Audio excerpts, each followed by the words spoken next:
Gloire à Dieu. Je vous remercie Seigneur ce matin, parce que je sais qu'il m'accompagne. Amen. Je ressens sa présence et je suis rassuré comme il est avec moi, le Seigneur. Amen. Parce qu'on va parler de lui, on va pas parler de nous. Seigneur Jésus, sois béni. Je vais me noter qui prie pour moi. Que Dieu soit béni. Nous te louons, Seigneur, nous te rendons grâce. Je te dis merci encore ce matin parce que tu es parmi nous, nous ressentons ta bonne présence. Viens-toi, Marvin, qui puisse prêcher, Seigneur, avec l'autorité qui vient du ciel, sans barrière, prêcher comme toi tu le veux, Seigneur. Les mots que tu as déposés sur son cœur, Seigneur, qu'il puisse les dire librement. Un mot pour chacun d'entre nous, j'en ai besoin aussi, moi, pour ma part. Merci pour tout ce qui va être fait, Seigneur. Amen. Amen, gloire à Dieu. Vous savez, moi j'ai l'habitude, quand je sais que je prêche, je me mets dans un petit coin et je prie le Seigneur. Et je reste en communion avec le Seigneur parce que j'ai vraiment besoin de lui.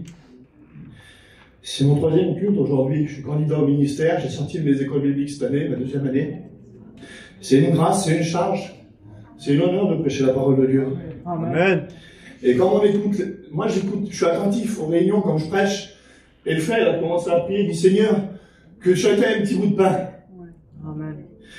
Et puis comme il a chanté, comme je viens devant mon Dieu, je reconnais que je suis si faible parfois. Et le Seigneur, il y a quelques jours, j'ai lu un texte de la parole de Dieu. C'est la seconde éducation des pains que Jésus va faire. Ça se trouve dans Matthieu 15 et au verset 29. Et le Seigneur a mis un message sur mon cœur sur ce verset-là. Et je vais essayer de vous l'apporter de tout mon cœur. Que Dieu soit béni. On voit dans Matthieu 15, verset 29, que c'est marqué comme cela. Jésus quitta le lieu et vint près de la mer de Galilée. Étant monté sur une montagne, il s'assit. Alors s'approcha de lui une grande foule, ayant avec elle des boiteux, des aveugles, des muets, des estropiés, et beaucoup d'autres malades. On les mit à ses pieds. Gloire à Dieu, je vais arrêter là, après je vais continuer, parce que Dieu m'a montré comme ça. Et je réalisais, je dis, Seigneur, mais ces personnes-là, on était comme ça avant. Pour certains d'entre nous, on ne voyait pas les choses de Dieu. On avait une vie particulière, et puis on était loin des choses de Dieu.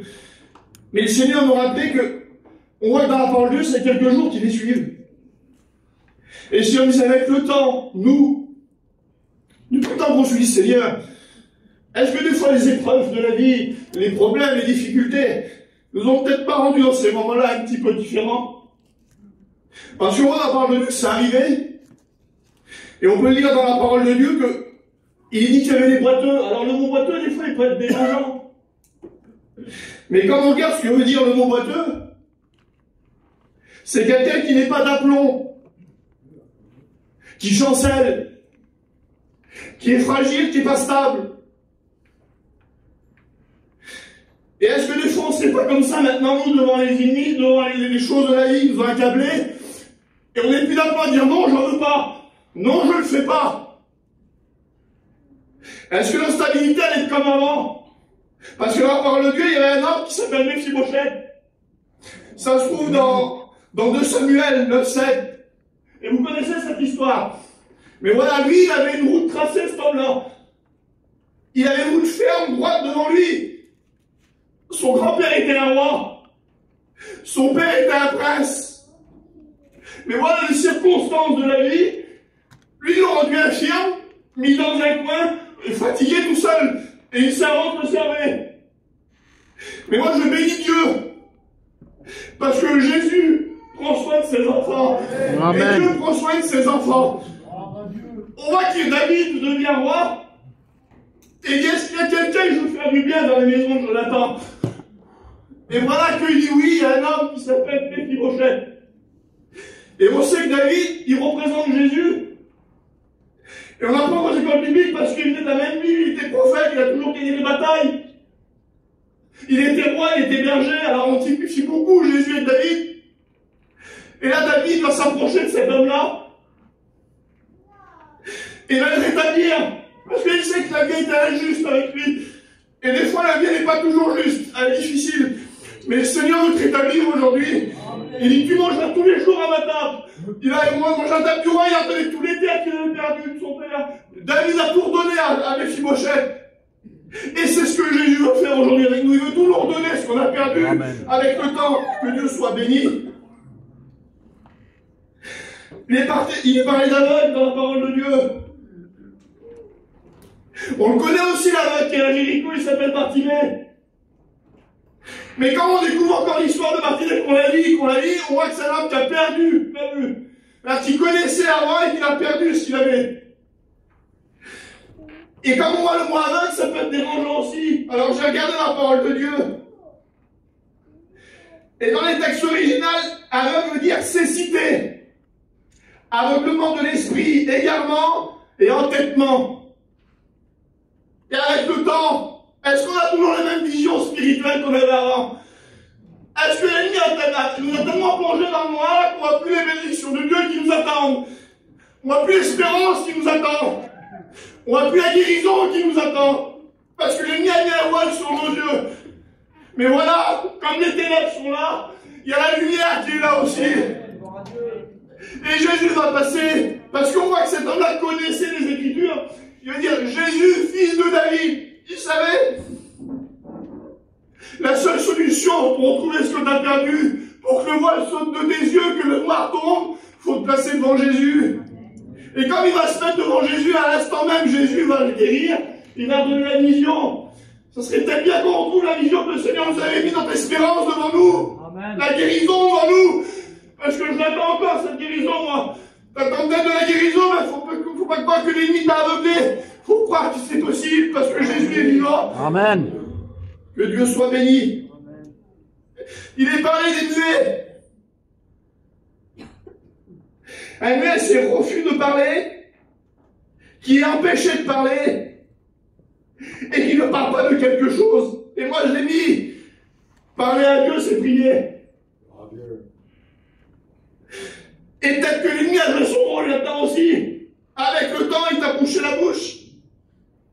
Il t'empêche de dire ton besoin. Mais lui voudra entendre ton besoin, le Seigneur. Mais l'ennemi est là pour ça, c'est marqué dans la parole de Dieu. Dans Jean 10, il vient pour tuer, égorger et détruire. Il t'a peut-être fermé la bouche, l'ennemi. Parce que c'est son rôle. Parce qu'il sait qu'en criant à Dieu comme Bartimée a fait, la guérison est là. La délivrance est là. La bénédiction est là. Alors il t'a empêché, mais voilà. Jésus est plus fort. Amen. Jésus est plus fort que lui. C'est un menteur, c'est pas vrai. Jésus dit la vérité, il voudrait que t'écoutes ta voix. Parce qu'il est capable de te redonner la voix, de prier à Dieu, de crier à Dieu, de dire ton besoin au Seigneur. Et le Seigneur va te bénir, que Dieu soit béni. C'est une certitude dans mon cœur qui va le faire. Je vais passer l'estropié, c'est quelqu'un qui est pas si particulier aussi. Mais je l'ai marqué quand même. Privé d'un de ses membres, plusieurs de ses membres, infilables. Et je voudrais que tu fasses l'analyse dans ton cœur, là, maintenant. Et tu te places devant le Seigneur et tu dis, maintenant, Seigneur, qu'est-ce qu'il a pris? Est-ce que l'ennemi m'a pris ça? Est-ce qu'il manque ça maintenant dans ma vie? Ou est-ce qu'il manque ça dans ma vie? Est-ce qu'il m'a rendu infirme comme quoi j'ai du mal maintenant à avancer avec toi?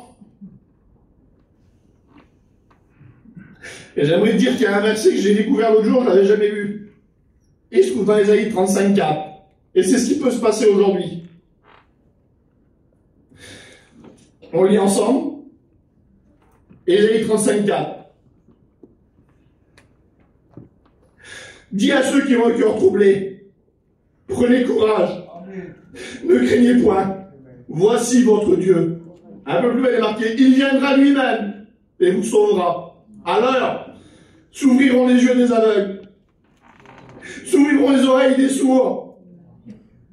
Alors le boiteux sautera comme un cerf, et la langue du muet éclatera de joie.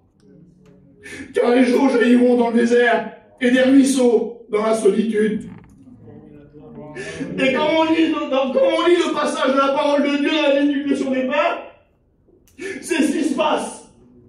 Parce que la parole de Dieu dit, ils venaient tous à lui, et ils étaient guéris. Et ils glorifiaient le Dieu d'Israël. Et aujourd'hui, il peut se passer ça pour nous. Parce que Jésus est présent. Amen. Jésus est là. Et il voudrait écouter ta joie dans ton cœur, même si ça a été difficile. Vous êtes ce verset, quand ça revient que tu auras la victoire aujourd'hui si tu le crois. Tu as la victoire aujourd'hui si Dieu, tu fais confiance au Seigneur, tu cries à lui, tu pries Tu demandes, tu as la victoire aujourd'hui, que Dieu soit béni. Je continue un petit peu plus loin. Verset 32.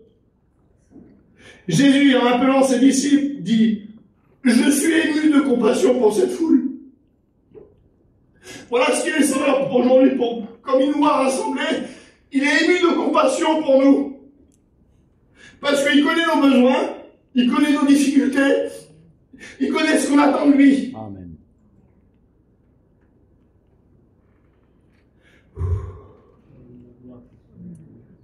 Voilà 3 jours qu'ils me suivent.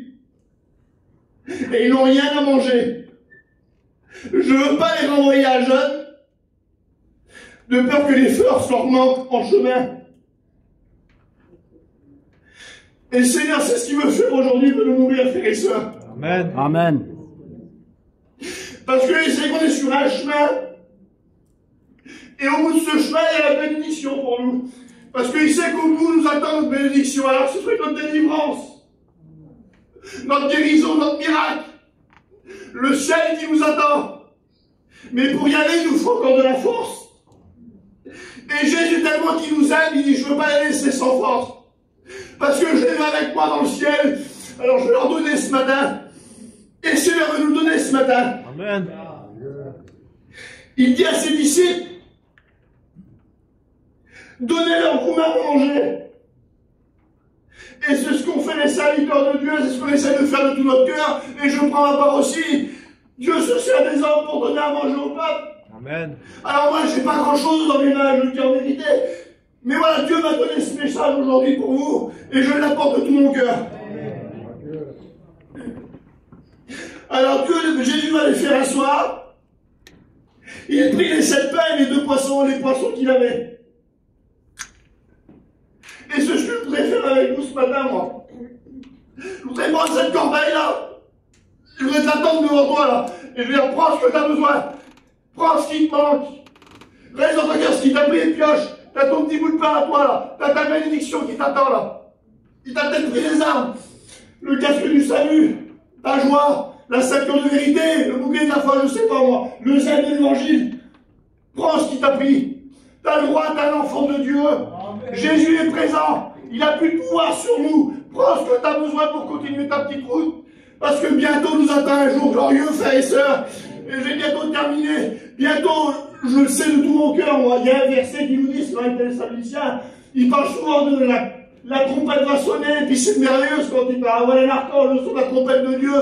Les morts en Christ ressusciteront premièrement, et nous les vivants, nous serons enlevés dans les airs. C'est vrai que ce message nous bénit. Mais Dieu m'a donné aussi un autre message à moi qui me bénit. Et c'est ce qui nous attend, frères et sœurs, à nous. Si on continue le chemin, qu'on prend les forces aujourd'hui pour aller un peu plus loin, ça se trouve dans les Corinthiens 15, 42. Il est pareil du corps semé corruptible. Ce corps qui nous a fait tant de mal pendant qu'on marchait. Ce corps aujourd'hui qui te fait du mal parce que tu as peut-être pris un problème, tu as peut-être baissé les bras, tu as peut-être reçu une mauvaise nouvelle, je ne sais pas, mais tu es à terre. Bientôt, si tu prends ton petit bout de pain à toi, là, il ressuscitera incorruptible, ce corps-là. Il est semé méprisable. Il ressuscite glorieux. Amen. Moi, il me bouleverse parce que c'est mon message et c'est mon espérance à moi. Il est semé infirme. Il ressuscite pleine force. Amen. Mes frères et sœurs, je le dis souvent quand je prêche. Des fois, on a des images de nos familles qui sont parties. Des images de nos enfants qui souffrent, qui sont malades. Moi, j'ai un enfant qui est handicapé, alors j'ai pas encore des mots. Mais un jour, que Dieu soit béni pour ce jour-là. Comme je vais me présenter devant lui. Frères et sœurs, quand on va se présenter devant lui, qu'on aura souffert, et qu'on va être là, et Seigneur Jésus, on va avoir nos familles qui sont là, nos enfants qui ont souffert, ce qui nous attend là-haut, ils vont dire, voilà, on est là. Et ma petite, elle va être en pleine force. Ton enfant sera plus comme tu l'as connu. L'image de la maladie, qu'elle est partie malade, là-bas, elle est glorieuse. Elle est dans un corps de gloire, et puis on va être ensemble, je vais à ma petite, je suis obligé, c'est pas des sentiments, c'est mon espérance. On y est arrivé, ma fille. On y est arrivé, ma femme. C'était difficile, mais on y est. Ça y est, on est consolé. Parce que la Bible dit que lui-même, dans l'Apocalypse, et on va arriver après le Seigneur, il essuiera lui-même. C'est pas quelqu'un d'autre qui essuie les larmes. Il veut essuyer les larmes lui-même, parce qu'il sait ce que ça va coûter. Il a donné son Fils pour que vous soyez dans le ciel. Il sait ce que ça va coûter. Il a eu les larmes. Et il dit, Seigneur, il veut les essuyer lui-même. Alors, imaginons-nous un instant avant de prier le Seigneur. Voilà le besoin que tu as dans ton cœur, le souci que tu as qui te fait du mal, qui te fait pleurer. Et comme tu vas être en haut là, il va venir devant toi, parce que c'est l'image qu'elle donne, la parole de Dieu, il essuiera les larmes. Et il va faire ça. Vas-y, essuie tes larmes. Il est là. Ça fait un moment qu'il nous attend, mais il est là. Va le retrouver. Ça y est, tu pleureras plus, tu seras dans la joie, tu seras dans l'allégresse. Parce que dans le ciel, il y aura des retrouvailles, frères et sœurs. Dans le ciel, c'est fini. Dans le ciel, tout ce qui nous a fait du mal, c'est terminé. Mais pour cela, que Dieu soit béni, tu as besoin de prendre des forces aujourd'hui. Alors, je ne sais pas ce que tu vas faire du message. Mais si dans ton cœur, tu as besoin d'un morceau de pain, et bien la panière à passe devant, elle est pleine. Elle est pleine de bénédictions. Il n'en manque pas de bénédictions. Prends ce que tu as besoin. On prie Seigneur que Dieu soit béni. Que ton nom soit béni, glorifié, Seigneur Jésus. Merci pour ta parole. Parce que je n'ai pas pu faire comprendre ton Saint-Esprit maintenant atteste les cœurs, Seigneur Dieu. Bénis l'auditoire, Fils de Dieu vivant. Tu as les besoins de chacun. Ils aient plus à servir, Seigneur Jésus. Toi, devant eux, il y a la bénédiction qui est là. Qu'ils puissent prendre leur bénédiction, Seigneur Jésus. Parce que tu vas donner des forces à tes enfants pour continuer la marche. Parce que bientôt tu viens nous chercher. Que ton nom soit béni. Amen, Seigneur Dieu. Dieu, on va t'adorer.